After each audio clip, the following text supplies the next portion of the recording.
हमारे YouTube channel ज्ञान उपदेश को सब्सक्राइब करें और बेल आइकॉन को दबाएं ताकि आपको हमारी हर वीडियो की नोटिफिकेशन मिलती रहे। बाली सुग्रीव का बड़ा भाई था। बाली किष्किंधा का राजा था। बाली ने अथाह बल की चाह में ब्रह्मा जी की एक बार घोर तपस्या की। बाली की इस घोर तपस्या से ब्रह्मा जी प्रसन्न होकर बाली के सामने प्रकट होते हैं। बाली वरदान मांगते हुए ब्रह्मा जी से कहता है कि हे ब्रह्मा जी, मुझे ऐसा वरदान दीजिए जिससे अगर मैं किसी से भी मल्ल युद्ध करूं तो उसका आधा बल मुझ में समा जाए। ब्रह्मा जी बाली को यह वरदान देकर वहां से विलुप्त हो जाते हैं। वरदान मिलते ही बाली को अपने अंदर एक अद्भुत ऊर्जा अनुभूति होने लगी। ब्रह्मा जी से मिले इस वरदान की बदौलत बाली धरती पर बड़े से बड़े योद्धा को मल्ल युद्ध के लिए ललकारने लगा। हर कोई बाली से युद्ध हारता रहा, यहाँ तक कि बाली रावण जैसे बलशाली को भी मल्ल युद्ध के लिए ललकार बैठता है। इस युद्ध में रावण हार जाता है। अब बाली को खुद की ताकत पर इतना घमंड हो जाता है कि जंगल में घुसकर पेड़ों को उखाड़ फेंकता है, पर्वतों को हिलाने लगता है। बाली पेड़ों को तहस नहस करता हुआ किष्किंधा के जंगलों में प्रवेश कर जाता है। इसी जंगल में कुछ ही दूर हनुमान जी अपने आराध्य देव श्री राम जी की भक्ति में लीन राम नाम का गुणगान कर रहे थे। इधर बाली ने पूरे जंगल में कौतूहल मचा रखा था, जिससे हनुमान जी की भक्ति में बाधा आ रही थी। हनुमान जी तुरंत अपनी आंखें खोल देते हैं और देखते हैं कि उनके सामने बाली खड़ा है। हनुमान जी ने जब अपने चारों तरफ नजर घुमाई तो देखा कि बहुत सारे पेड़ जमीन पर गिरे पड़े हैं। यह देख हनुमान जी आश्चर्य से भर जाते हैं और बाली से पूछते हैं, यह सब किसने किया? बाली अपने गुरूर भरी आवाज में बोलता है, मैंने किया है यह सब। अपनी ताकत की घमंड में चूर बाली हनुमान जी को मल्ल युद्ध के लिए चुनौती दे बैठता है। अब इस बात को ध्यान में रखते हुए कि बाली मेरे बड़े भाई हैं, तो हनुमान जी इस चुनौती को सुन बाली की चुनौती को अस्वीकार कर देते हैं और बोलते हैं, बाली भैया, आप मुझसे बड़े हैं, मैं आपका सम्मान करता हूँ, मैं आपसे मल्ल युद्ध कैसे कर सकता हूँ और आपको अपनी इस ताकत का ऐसे गलत प्रदर्शन नहीं करना चाहिए। इन पेड़ पौधों को नुकसान क्यों पहुंचा रहे हो? इन पेड़ पौधों पर पक्षियों के घर होते हैं। आप अपनी ताकत के घमंड में इतना अंधे हो चुके हो कि आपको इतना भी ख्याल नहीं कि आप क्या कर रहे हो। अपने इस प्रकृति को कितना नुकसान पहुंचा दिया है। बस बहुत हुआ बाली भैया, आप कृपया यहाँ से चले जाए और मुझे अपने भगवान राम का गुणगान करने दें। इतना सुन बाली क्रोध से भर जाता है और बोलते हैं, अपनी समझदारी अपने पास रखो। सीधा सीधा क्यों नहीं कहते कि तुम मेरे पराक्रम से डरते हो? यदि ऐसा है तो अपनी हार स्वीकार करो। हनुमान जी बाली भैया की इन बातों को सुन चुपचाप खड़े रहते हैं। हनुमान जी को इस प्रकार चुप खड़ा देख बाली फिर से हनुमान जी को मल्ल युद्ध के लिए उकसाता है। अब बाली अपनी ताकत में इस कदर अंधा हो जाता है कि बोलता है कि तुम तो क्या, तुम्हारे भगवान राम भी मुझे मल्ल युद्ध में नहीं हरा सकते। जाओ बुला लो अपने राम को।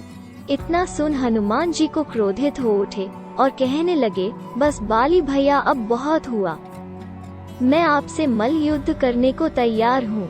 बाली हनुमान जी को मल्ल युद्ध के लिए कल सुबह शंभू पहाड़ी के पास आने को कहता है। बाली अपने राजमहल वापस लौट जाता है। इसके बाद हनुमान जी के समक्ष ब्रह्मा जी प्रकट हो जाते हैं। ब्रह्मा जी को देख हनुमान जी उन्हें प्रणाम करते हैं। तब ब्रह्मा जी हनुमान जी को कहते हैं, हे हनुमान, आप तो स्वयं भगवान शिव के अंश हो और सृष्टि के पालन करता भगवान विष्णु के अवतार श्री राम जी के परम भक्त हो। आपकी अद्भुत असीमित शक्ति से तो तीनों लोक परिचित हैं। तो मैं आपसे आग्रह करता हूँ कि कृपया आप बाली की इस उद्दंडता को क्षमा कर दें। आप उनसे मल्ल युद्ध ना करें। यह सुन हनुमान जी बोलते हैं, हे परम पिता ब्रह्मा जी, कृपया आप ऐसे हमसे प्रार्थना कर हमें शर्मिंदा न करें। हे ब्रह्मदेव, अगर बात सिर्फ युद्ध की होती तो मैं आपकी बात अवश्य मान लेता, लेकिन बाली भैया ने मेरे आराध्य श्री राम जी को ललकारा है, तो मैं युद्ध से पीछे कैसे हट सकता हूँ।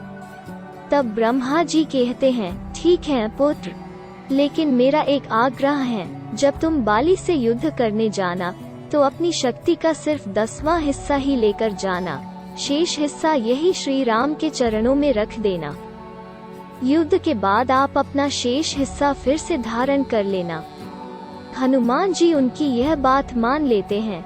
सुबह होते ही हनुमान जी अपनी शक्ति का सिर्फ 10वां हिस्सा ही धारण करते हैं, बाकी का राम जी चरणों में समर्पित कर देते हैं। अब हनुमान जी अपनी शक्ति का 10वां हिस्सा लिए जैसे जैसे युद्ध क्षेत्र की तरफ चलते जाते हैं, वैसे वैसे बाली को मिले वरदान की वजह से हनुमान जी की शक्तियां बाली में समाहित होनी शुरू हो जाती हैं। हनुमान जी की तनिक मात्र शक्ति से ही बाली अपने अंदर इतनी अद्भुत ऊर्जा की शक्ति का अनुभव करने लगा कि बाली के शरीर में मानो ऊर्जा का महासागर उमड़ आया हो।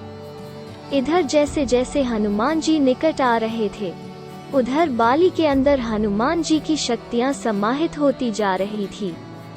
बाली के लिए अब इन शक्तियों की संभाल पाना बहुत मुश्किल हो रहा था। अब बाली को लगने लगा कि यह ठीक नहीं हो रहा। यदि ऐसे ही शक्तियां समाहित होती रही तो मेरा शरीर तो अभी फट जाएगा। इतने में ब्रह्मा जी वहां प्रकट होते हैं और बाली से कहते हैं, हे बाली, तुम खुद को बहुत बलशाली समझते हो ना? तो यह देखो, अब तुम हनुमान जी की शक्ति के 10वें हिस्से का एक छोटा सा अंश भी नहीं संभाल पा रहे हो, और तुम हनुमान जी को मल्ल युद्ध के लिए ललकारने चले थे, मूर्ख। अब यदि अपनी जान की रक्षा चाहते हो तो यहाँ से जितनी दूर हो सके वहाँ चले जाओ, अन्यथा अधिक शक्ति के समाहित होने से तुम्हारा शरीर अभी फट जाएगा और तुम मृत्यु को प्राप्त हो जाओगे। बाली तुरंत अपनी जान बचाने के लिए वहाँ से दूर भागने में ही अपनी समझदारी समझता है। इस तरह बाली वहाँ से दूर जाकर अपनी जान बचाता है। अब बाली को आभास हो जाता है कि मैं मूर्ख अपनी शक्तियों को लेकर इतना अहंकारी हो गया था कि हनुमान जी की शक्तियों को बिना जाने उन्हें मल्ल युद्ध के लिए चुनौती दे बैठा। मैं इतनी सी शक्ति से इतना अशांत हो गया और अहंकार वश में आकर ना जाने प्रकृति का कितना नुकसान कर बैठा। वहीं हनुमान जी इतनी सारी शक्तियों के बावजूद भी कितना शांत है, उनमें कितनी विनम्रता है। इस प्रकार हनुमान जी की शक्तियों का अनुभव कर बाली का घमंड चूर चूर हो जाता है। कुछ दिन बाद बाली हनुमान जी से क्षमा मांग लेता है। तो बोलो भक्तों, पवन पुत्र हनुमान की जय। अगर ये वीडियो आपको अच्छी लगी तो इस वीडियो को शेयर करें और हमारे YouTube चैनल ज्ञान उपदेश को सब्सक्राइब करें।